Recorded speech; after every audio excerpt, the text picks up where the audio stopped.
Hi guys, welcome back to the channel. Today I want to talk about my feelings towards the heavyweight division and where we're going because we know over the past few weeks, big movements within this division. We've just seen Alexander Usyk vacate all world titles. We've seen Moses Atauma thrown into multiple world title fights. We're seeing new champions. We're seeing possible new champions. We're seeing big fights everywhere going around. I want to talk about it because I think lots of people look at it in different ways. And for me, I am very worried about the future of the heavyweight division. I want to talk about that.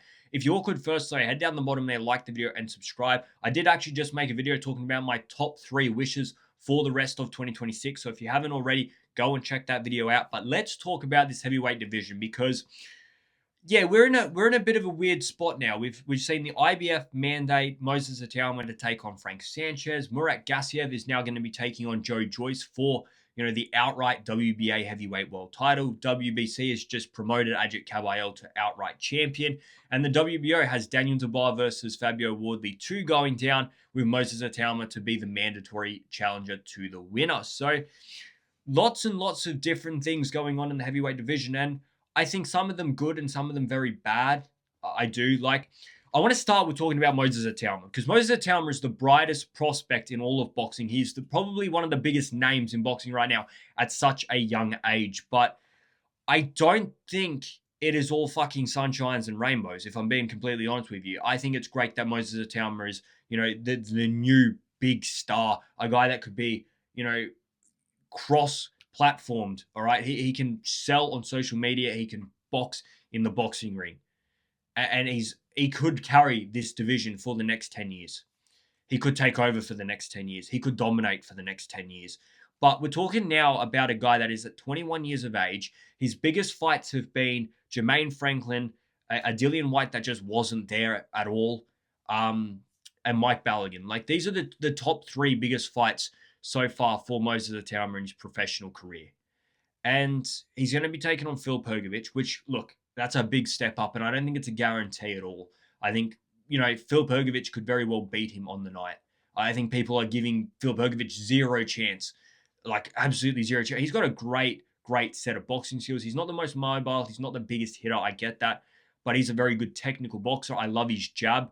I love his 1-2. And I think he can cause Moses Atauma problems because this is a big step up. You just saw what Hrgovic did to Dave Allen. If you're not on his level, he's going to absolutely destroy you. One blemish on the career of Phil Pergovich, and that was a loss to Daniel Dubois. That is still questioned because a lot of headbutts, a lot of elbows, a lot of dirtiness from Daniel Dubois in that fight. I still think Daniel Dubois was winning the fight boxing anyway, but look, it's not a guarantee. But we're here to talk about Moses Atauma first. Now, my problem with Moses Atauma, and it's not a problem with him, all right? It's not, I have nothing against him. This is purely about everybody else in the heavyweight division. I think there's a mega problem when Moses Atauma at 21 years of age has fought nobody. He has fought fucking nobody. Absolutely no one. All right. At 21 years of age, he's fought nobody. His biggest fight's soon to come. All right. You can understand after the fact. But right now, before that fight, we're looking at Moses Atauma, who is the mandatory challenger in the WBO. He's the mandatory challenger for the IBF. He is also ranked the number 1 contender in the WBA, and he's number 3 in the WBC behind Tyson Fury and Lawrence Okolie.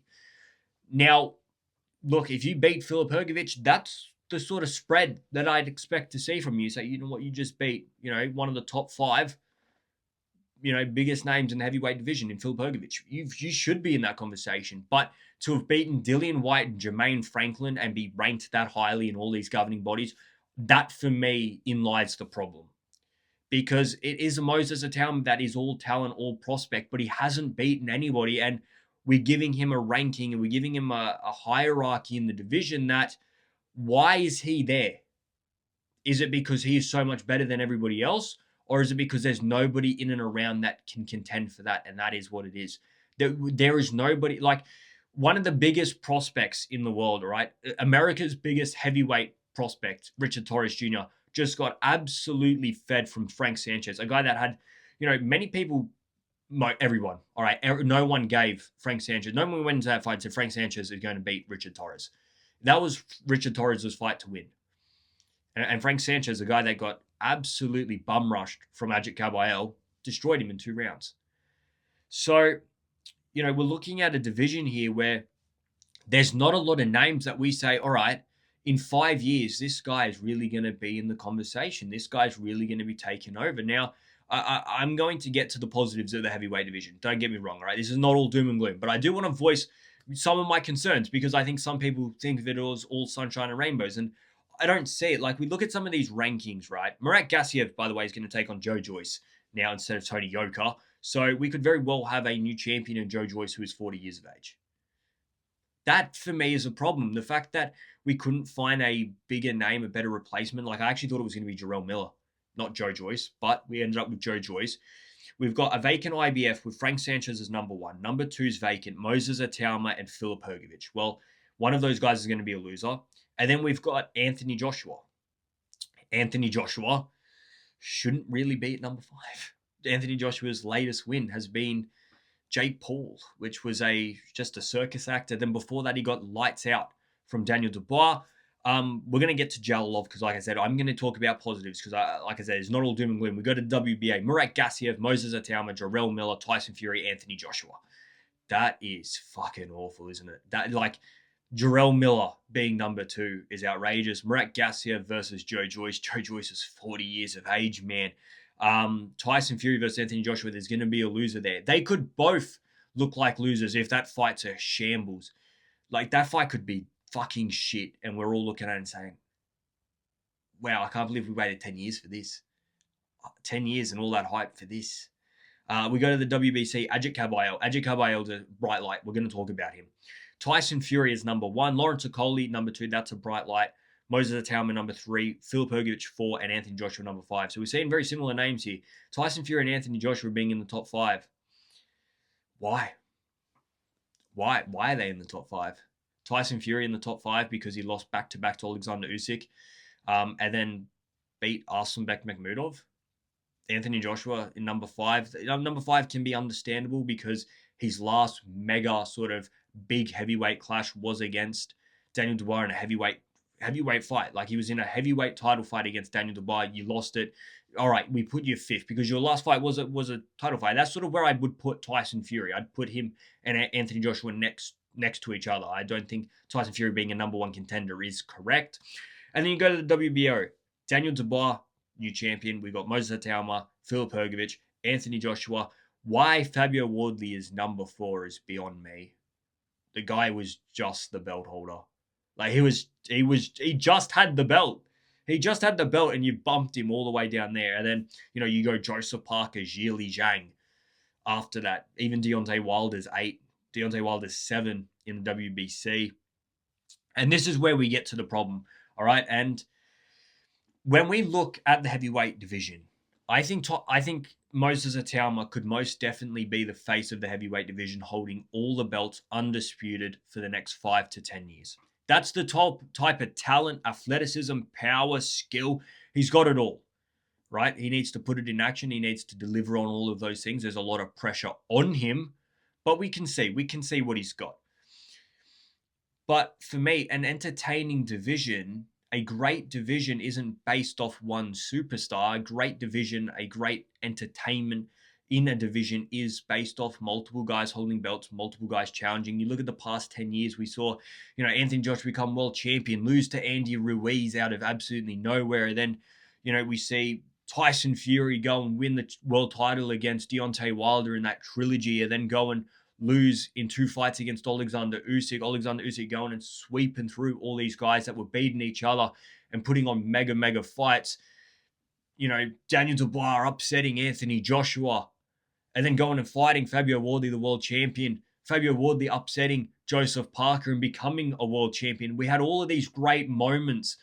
And it's now we're talking about a point of, all right, who's going to be delivering these moments in Moses Atauma fights? Or is it going to be 10 years of Moses Atauma going in, running through everybody? It's not really contested because there is a few names. We're going to get to it, but it does worry me. It does worry me that Moses Atauma, without having to beat anybody, is so highly ranked in all these world title fights and could very well run a division, but it not be the entertainment that we want. Because at the end of the day, as good as we're going to hail Moses Atauma for being and as legendary as he will be if he does, do 5-10 years undisputed, the contest isn't there.